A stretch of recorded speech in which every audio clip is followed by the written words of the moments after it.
the degree to which the world of what matters is the most real is indeterminate, because it depends on how you define reality. If you define reality as that which exists in the objective world, then the world of what matters is not fundamental.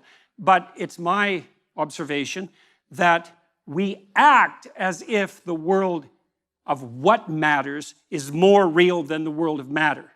And I think, in some sense, the most compelling evidence for that, even to a skeptic, and it's a pessimistic form of evidence, but it suffices, sometimes pessimistic evidence is the most potent.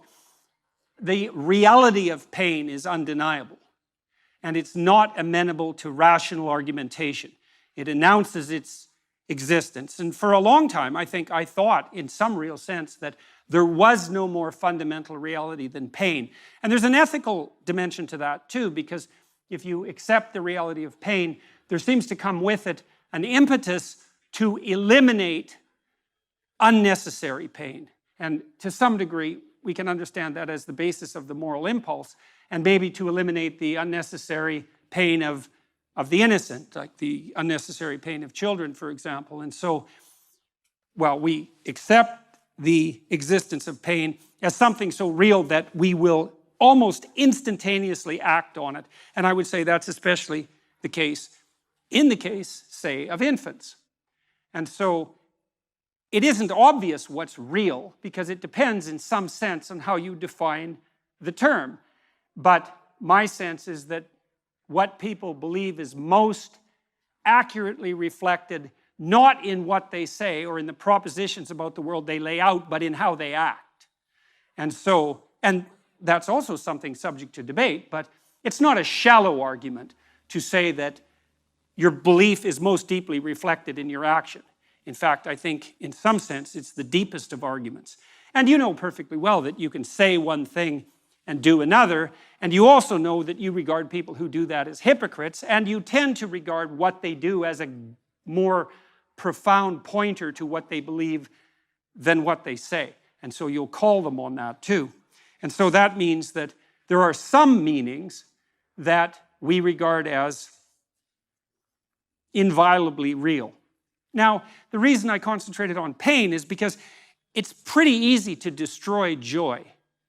You can do that with a rational critique, and we're quite good at that. And you can destroy faith, and you can destroy hope, and you can destroy enthusiasm, and you can often do that even with a casual word. But pain is much more resistant to that sort of rational dismissal. I thought over the years, thinking as much as I could about unjust pain, let's say, as a fundamental reality, wondering if there is anything more real than that. And then I would say, well, yes, there is. That which dispels pain is more real than pain. And that's because to dispel something, you have to be more powerful than that thing in some sense. And then you can ask yourself at all sorts of different levels of analysis, what's capable of dispelling pain, or at least, let's say, rendering pain acceptable, which is not perhaps as deep a solution or as desirable a solution, but is also not nothing. And I would say that many of the things we regard as cardinal virtues are virtues, in fact, because if you have them on your side, you can, in fact, contend with and perhaps dispel or triumph over or transcend the inevitable pain and suffering of existence. And I think one of the fundamental purposes of education is to provide people with the peers and the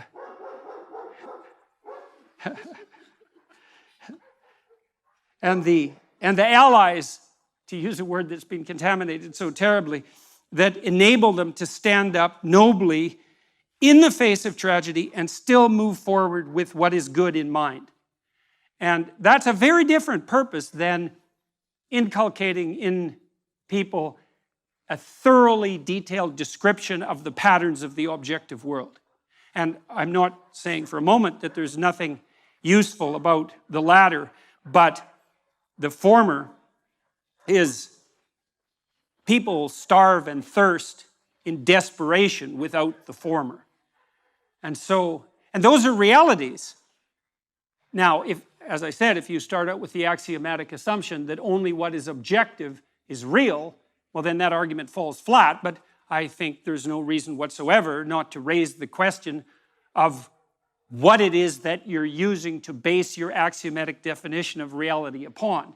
And I think that noting what people do is a very good pointer to the real.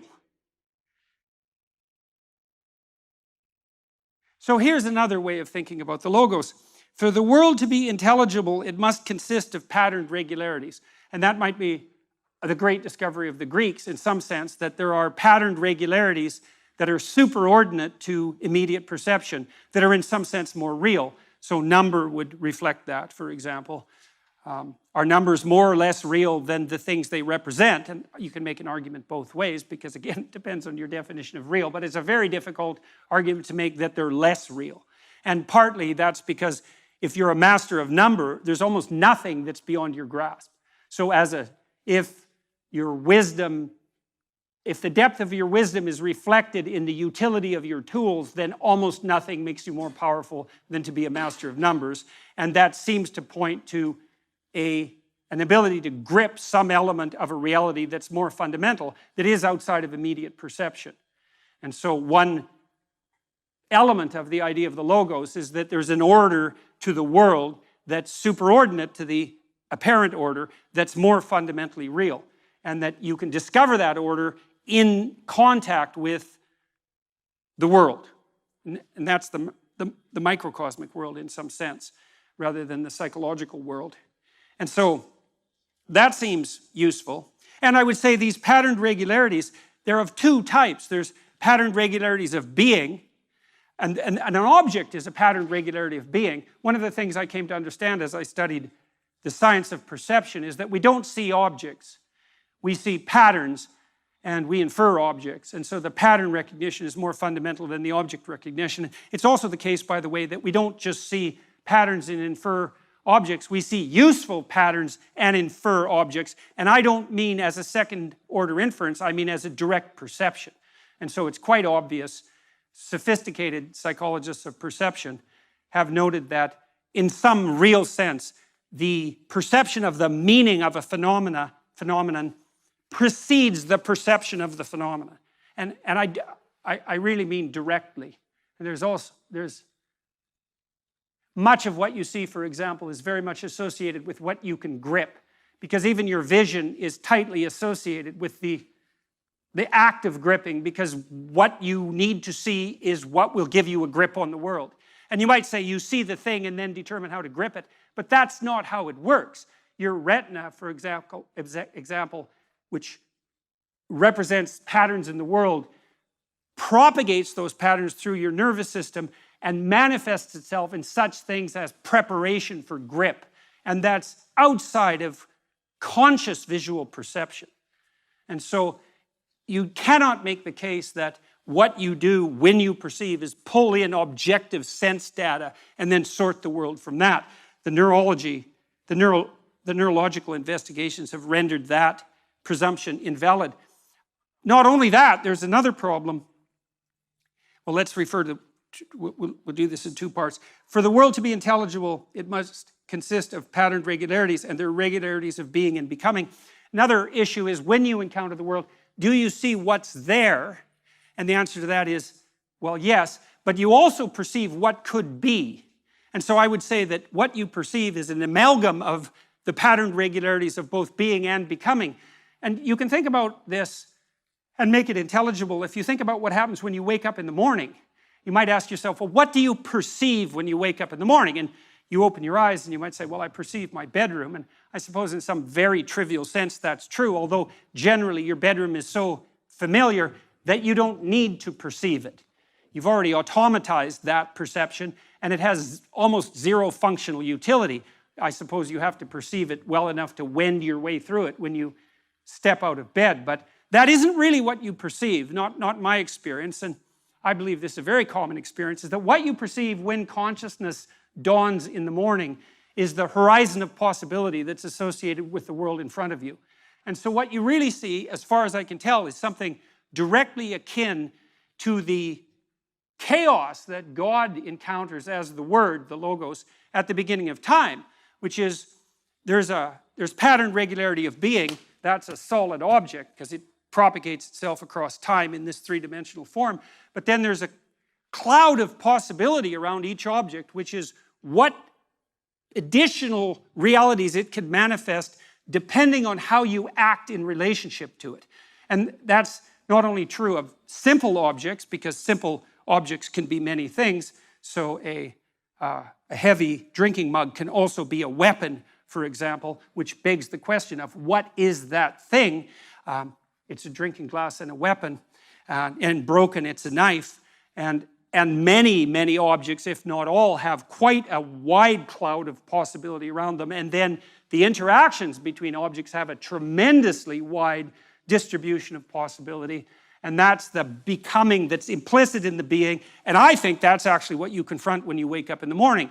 Because generally what happens is that as consciousness dawns, and consciousness is an agent that contends with being and its potential transformations, you see arrayed in front of you a set of indeterminate possibilities which you could bring into being as a consequence of your imposition of vision with some degree of effort and energy. And what you do in some real sense is prioritize and rank order the importance of the possibilities that you contend with, maybe even before you get out of bed. And I would say, in some real sense, if you're not doing that, you're actually not living up to your possibility.